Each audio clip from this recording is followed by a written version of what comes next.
정말 우리가 좋아하는 시편 23편 함께 보도록 하겠습니다. 시편 23편은 우리가 신뢰하는 하나님을 4개의 배경에서 2가지 이미지로 등장시키고 있어요. 이 굉장히 중요합니다. 4가지 배경에서 2가지 이미지로 보도록 합니다. 1절에서 3절은요.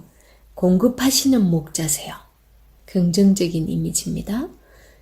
그 다음 이게 A인데 그 다음 A'은 6절입니다. 보호하시는 주님.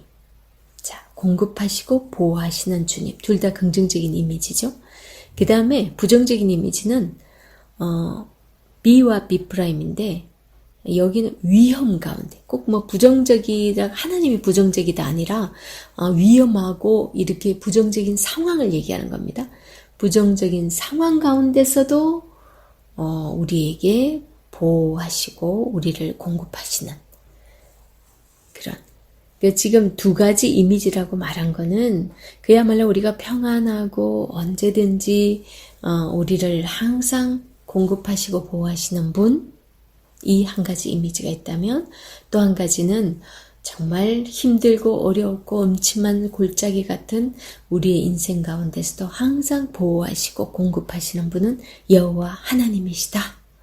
이것이 이 시편 23편에서 말씀해 주는 하나님에 대한 이미지입니다. 그런데 배경이 4개나 됩니다. 4개의 배경 함께 보도록 하겠습니다. 여호와는 나의 목자시니 내게 부족함이 없으리로다. 참 많이 들었죠. 여기서 하나님을 목자에 비유합니다. 그죠? 양에게 목자는 모든 필요를 공급하시는 분이에요. 양에게 목자 이러면 전부예요. 양은 목자만 있으면 돼요. 아무것도 필요 없어요.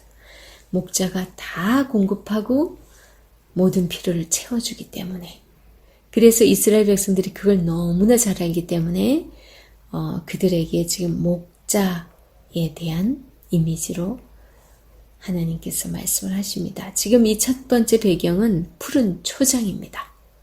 그래서 푸른 초장 쉴만한 물가 그것을 공급하는 거죠. 풀과 물 그것이면 양에겐 더 이상 부족함이 없어요. 그죠?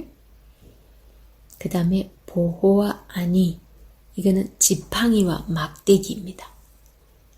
지금 우리는 시편 23편을 읽으면서 1절과 3절에서는 푸른 초장이 배경이구나 그 상황을 그리시면 됩니다. 성경에서 성도들을 양과 나무로 비유하는 거 아시죠? 양들에게 푸른 초장은 부족함이 없는 먹을 것이 풍부한 곳입니다. 그죠? 그리고 나무가 가장 행복한 곳은 물가인 거죠. 지금 그래서 지금 푸른 초장 그가 나를 푸른 풀밭에 누이시며 쉴만한 물가로 인도하시는도다. 그럽니다. 이 2절의 의미는 하나님은 우리의 일용할 양식을 풍족하게 채우시고 부족함이 없도록 하시는 분이다 라는 의미입니다. 그 다음 3절 내 영혼을 소생시키시고 자기 이름을 위하여 의의 길로 인도하시는도다. 이 주님은 우리를 이 땅을 살게 하시면서 육의 양식도 책임지시는 분임을 말씀해주고 있습니다. 그 다음에 4절 내가 이제 1절에서 3절까지가 이제 초장의 지금 분위기였어요. 지금 푸른 초장이었죠. 배경이. 이제 4절은 지금 어디입니까? 사망의 음침한 골짜기입니다. 내가 사망의 음침한 골짜기를 다닐지라도 해를 두려워하지 않을 것은 그럽니다. 양들에게 있어서 죽음의 골짜기에 떨어졌을 때는 정말 올라오기가 진짜 힘들어요. 우리가 이스라엘 트립을 가보면요. 거기에서 이 골짜기 아래로 떨어졌을 때 엄청나게 위험한 곳이 너무 많아요. 그래서 사망의 음침한 골짜기 이런 표현을 쓰고 있는 거예요. 이미 거기를 떨어지면은 이미 떨어져서 누가 구해주지 않으면 그냥 그대로 죽는 거죠. 자기 혼자 어떻게 살아날 수가 없어요. 그래서 그 사망의 음침한 골짜기 두 번째 배경입니다. 그곳에서도 보호하시는 분이라는 거죠. 그렇게 양이 지금 죽음의 골짜기에 이렇게 떨어졌어, 만약에. 그러면 어떻게 하냐면 주께서 나와 함께 하심이라. 주의 지팡이와 막대기가 나를 안위하시나이다.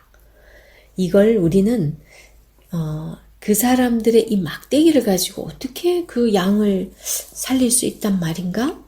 이 부분을 잘 알아야 돼요.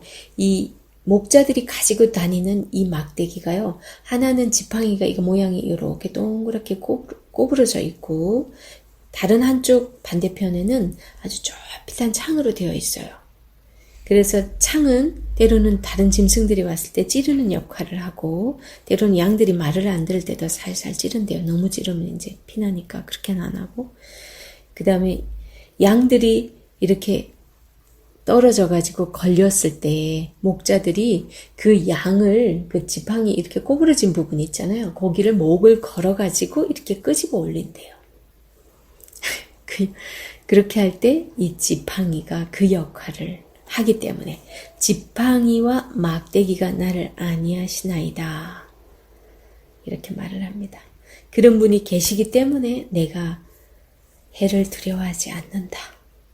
정말 우리가 힘들고 어려울 때일수록 우리 주님의 손길은 더 가깝게 느껴지는 것 같습니다. 5절 보겠습니다. 5절은 주께서 내 원수의 목전에서 내게 상을 차려주시고 이제 장면이 또 세 번째 배경으로 바뀌었습니다. 전쟁터입니다. 이게 내게 상을 차려주시고 이거는요. 이 상이 전쟁터에서 전쟁을 하기 전에 원수의 목전에서 개선장군에게 베풀어 주시는 수라상, 잔치상, 그걸 베풀어 주시는 모습입니다. 이 얘기는 전쟁하기도 전에, 그죠? 그렇다면 하나님께서 걱정하지 마. 나만 믿어. 이런 거하고 똑같은 거죠. 일반적으로 전쟁에서 이기고 돌아오면 왕이 그 개선장군에게 그런 수라상을 쫙 차려줬대요. 그건 이제 승리하고 온 거에 대한 축하잖아요. 그걸 하나님께서 전쟁하기 전에 원수의 목전에서 내게 상을 차려줬다라는 그 사실은 이미 하나님께서 이제 분명히 승리를 약속해주는 그런 의미가 있습니다. 그 다음에 기름을 내 머리에 부으셨으니 내 잔이 넘치나이다 합니다. 지금 기름을 내 머리에 부으셨다. 이제 그 왕들이 밑에 신하들을 이렇게 새로 이제 이렇게 갈아치우고 뽑고 이렇게 할 때 그 인사를 앞두고서 왕이 신하들을 초대한대요. 그렇게 해서 술잔에 술을 따르는데 그 정말 왕이 총애하는 사람에게는 술잔에 술이 가득 넘치도록 이렇게 따라주고 그렇지 못한 사람은 살짝 조금만 이렇게 따르는 거죠. 그래서 실제로 인사참모가 이제 딱 보고서 왕의 뜻을 그것을 보고서 이렇게 알아차리고 했대요. 그만큼 하나님께서 나를 신뢰해주는 모습을 그런 식으로 보여줍니다. 그 다음 6절 내 평생의 선하심과 인자하심이 반드시 나를 따르리니 내가 여호와의 집에 영원히 살리로다. 그럽니다.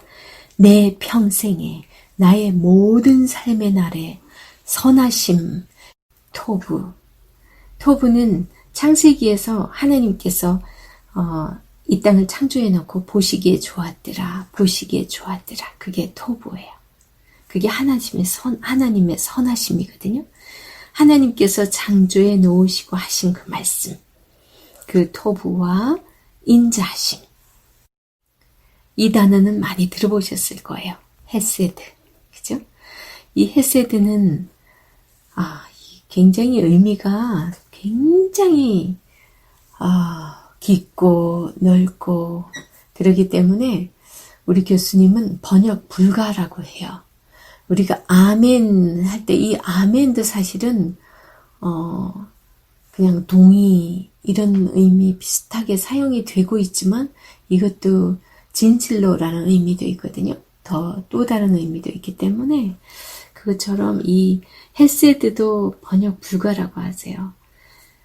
이 의미가 사자가 먹잇감을 잡을 때까지 절대로 놓치지 않고 쫓아가는 것과 같은 라다프, 악자까지 쫓아가다라는 거니.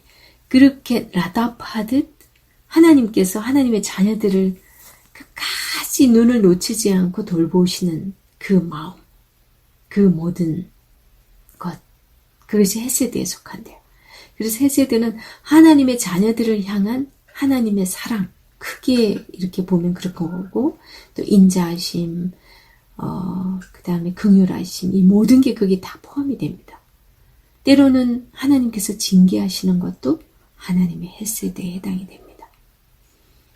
그래서 그런 하나님의 선하심과 인자하심이 반드시 나를 따르리니 내가 여호와의 집에 영원히 살리로다. 그럽니다. 뭐 더 이상 우리가 이제 하나님의 종으로서가 아니고 하나님의 집에 산다라는 것은 우리가 한 집에 사는 건 뭐예요? 우리가 부모와 자녀가 한 집에 살잖아요. 그런 것처럼 여호와의 집에 영원히 살리로다. 이거는 하나님의 아들과 딸로서 이제 아버지와 영원히 함께 사는, 그러니까 하나님 나라 온전한 구원을 이룬 그 모습, 영원한 하나님 나라에서의 그 영원한 영생을 누리는 그 모습을 이렇게 표현해주고 있습니다. 지금 우리 네 가지 배경 보셨죠? 푸른 초장, 그리고 음침한 골짜기, 그리고 전쟁터, 그 다음에 아버지의 집, 영원한 하나님 나라. 이런 배경으로서 하나님께서 시편 23편을 우리에게 소개해주고 있습니다. 그냥 목자, 이 한마디로서 여호와는 나의 목자시니, 이 한마디에 그냥 우리의 모든 부족함을 다 채우시는 그분, 이론만이 아니라 실제로 그렇다면 우리가 삶 가운데 어떤 어려움을 겪더라도 가슴이 철렁 않는 건 사실이겠지만 또 한쪽 구석으로는 우리 주님이 나의 목자시기 때문에 하나님이 알아서 하실 거야. 그러면서 평안하게 눕고 자고 하는 그런 일을 할 수 있어야 그게 진짜 믿음 있는 삶인 거겠죠. 하여튼 이런 저와 우리 모두가 될 수 있기를 축복합니다.